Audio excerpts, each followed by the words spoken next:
Greetings. I invite you to picture a great door before you, tall, magnificent, mysterious. And you can feel the pull of what's on the other side, that sense of this is where I'm meant to go next. We spend much of our lives searching for that right door, the right opportunity, the right job, the right path, the right relationship that will lead us to live a life we've only imagined. And yet, in our longing to find that right door, we miss the key, the simplest tool that actually opens it. See, the door is possibility, the lock is readiness, and the key, well, that's alignment. And sometimes the smallest key opens the greatest threshold. It allows you to step into what I call the field of crossing, that living space between what has been and what is yet about to begin. Hmm.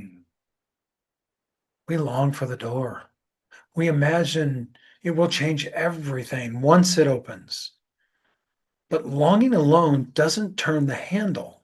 The door stands ready, yet it waits for a specific vibration, a moment when your inner pattern matches the lock's design.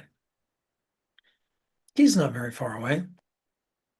It's small, it's clear, it's a lined act that says, I'm ready to open the door. See, when we stop pushing against doors and start listening for the key that fits, something subtle begins to shift. The effort softens, the opening appears, and maybe not that door, but maybe another one. You realize that crossing thresholds isn't about force, it's about attunement. The door doesn't open because of how hard you try. It opens because you've remembered to hold the key. In human design, this key is your strategy and authority. It is your built-in guidance system. Generators and manifesting generators, that sacral yes is the key.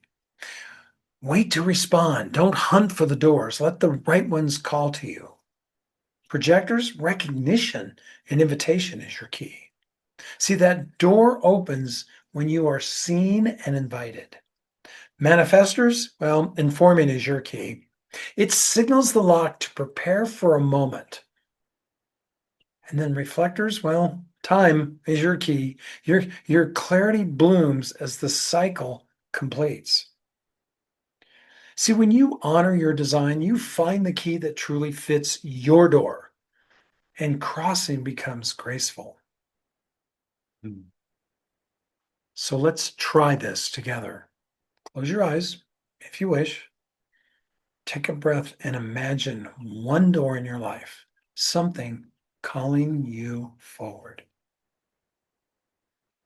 Now ask yourself, what's the lock here? And that could be a belief, a fear, or a hesitation that holds the door closed. Breathe again. Now ask, what is the key? What is that smallest, most honest, most aligned next action that could turn this lock? Don't overthink it. Key's simple. Conversation, a boundary, a declaration, maybe a moment of rest. When you sense it, write it down. Something along the lines of, my key is. And there's no right or wrong answer. Just be with what comes up. You see, when the key turns, the lock clicks open and you're able to step through. Over that threshold, you enter the field of crossing, that sacred space between who you were and who you are becoming. Now, I reference this a lot, so I'm going to repeat this for you. That field of crossing, that sacred space between who you were and who you are becoming. Every threshold requires both a longing and a readiness. The door shows the desire, The key shows the trust. Together, they create movement, the passage from vision into embodiment.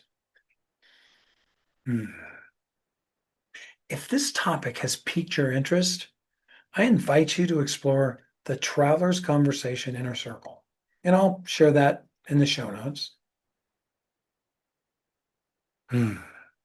As we close today, thank you. My gratitude, I'm honored that you've watched this video this far.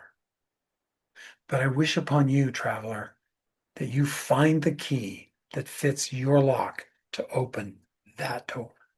May you stop searching for what's already waiting within your grasp. May your small truth unlock vast new worlds. When the door opens, may you walk with grace across the threshold and into that field of crossing where the next chapter of becoming awaits. Namaste.